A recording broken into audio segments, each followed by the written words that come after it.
O Tribunal Superior do Trabalho valida a verificação de horas extras por meio de geolocalização. Uai. Então como é que faz? Quer dizer que tipo de fiscalização é essa? Nós ficamos aqui em dúvida, achamos que é uma questão relevante. Para isso nós pedimos que o doutor Aloysio Costa Júnior, sócio do escritório Ambiel Advogados, que é especialista em direito do trabalho, conversar aqui conosco. Doutor Aloysio, obrigado aqui por atender o Jornal Nova Brasil. Bom dia, Heródoto. Eu que agradeço o convite. Doutor Aloysio, essa verificação de horas extras por meio de geolocalização, ela não pressupõe aí uma invasão da privacidade do funcionário ou do empregado?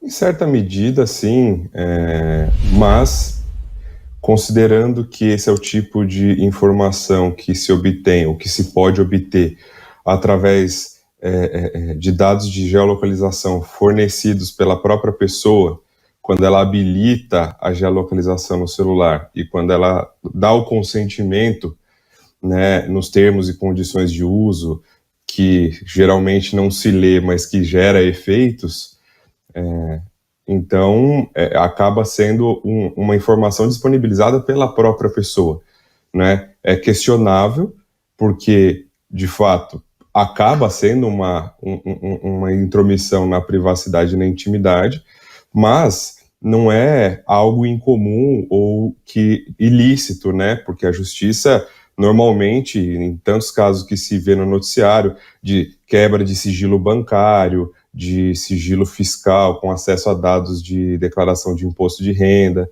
então não é algo inédito na justiça, né? O tipo de acesso a dados sigilosos, e é algo que, como eu disse, depende, né, a disponibilização dos dados acaba dependendo primordialmente da autorização da pessoa. Agora, doutor Luiz, um caso hipotético, suponha que seja um entregador de algum produto que trabalha para uma empresa. Ele declara as horas extras. Aí a empresa vai verificar se elas realmente procederam ou não através dessa geolocalização. Olha, eu tive, por exemplo, hoje de manhã no Alphaville e fechou tudo lá. Estava tudo fechado, tudo parado, etc, etc, etc. Por esse motivo, fiquei mais 2 horas e cheguei 2 horas depois da empresa. A empresa poderia fazer essa verificação? No caso de entregador, não sei se a sua pergunta se refere especificamente ao entregador de aplicativos, por exemplo, que geralmente já é alguém que, pela própria natureza do trabalho, já está conectado à empresa e já está conectado a um sistema que acessa a geolocalização do trabalhador. Nesse caso, como eu disse, é natural da função e natural do exercício da profissão. Mas eu gostaria de destacar que o caso do TST não é que liberou o acesso do empregador em tempo real a esse tipo de dado. O que decidiu-se foi a validade disso como prova. O juiz pode requisitar de quem detém esses dados, seja o Google, operadora de telefonia ou outro servidor, requisitar desses servidores dados de geolocalização que ficam armazenados, mas que não é um acesso irrestrito do empregador ou nem um acesso direto, depende de autorização judicial. Compreendo. Agora, então a empresa não poderia, sei lá, trabalha para uma empresa qualquer e diz que cumpriu hora extra e assinou lá que cumpriu hora extra. Ela pode verificar, ela pode tentar olhar lá para saber se realmente ele cumpriu aquelas horas, naquele local que ele disse que estava? No exemplo que eu dei dos motoristas de aplicativos, entregadores, transportadores, como eu disse, é natural e é possível, e a gente entende que é lícito, esse tipo de acesso em tempo real, né, a localização do trabalhador, porque ele está entregando, ele está trabalhando no deslocamento.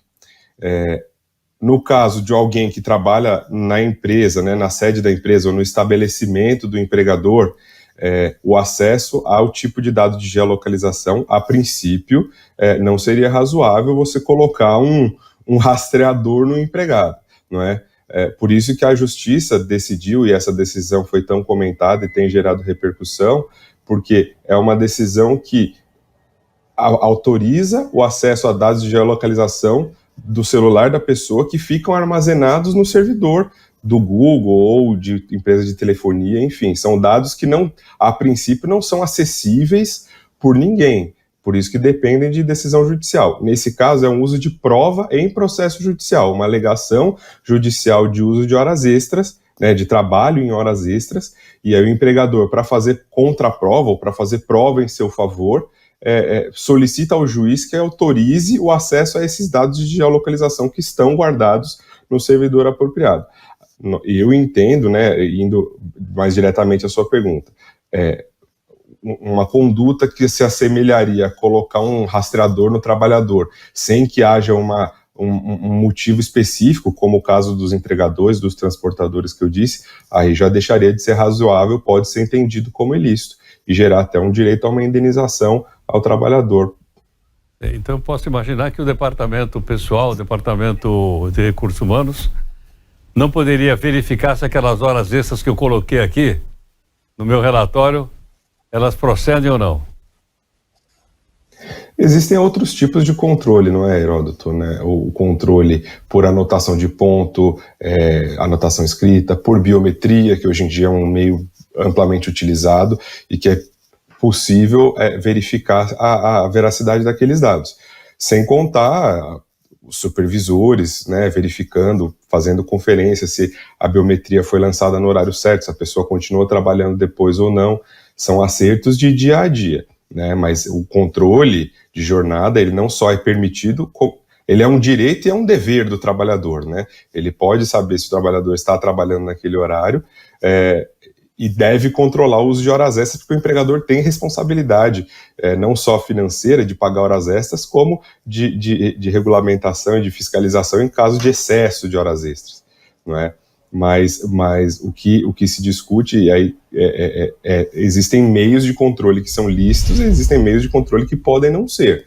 Como eu disse, entendo que um rastreador no trabalhador que não tem um motivo específico, como o caso dos transportadores, aí já ultrapassaria o limite da legalidade. Outros meios de controle, como eu disse, biometria, controle escrito, hoje em dia, com o trabalho online, né, trabalho por computador, se você tem mecanismos na internet, você tem sistemas de controle online que você acessa a um servidor com login e senha e lança dados ali de jornada, e isso sim fica acessível ao empregador, e ele pode fazer o controle dessa forma. Perfeito. Doutora Luiz, muito obrigado aqui por atender o Jornal Nova Brasil. Foi um prazer, Heródoto. Um bom dia, um bom trabalho. Muito obrigado, doutora Luiz Costa Júnior, conversando conosco. Ele que é especialista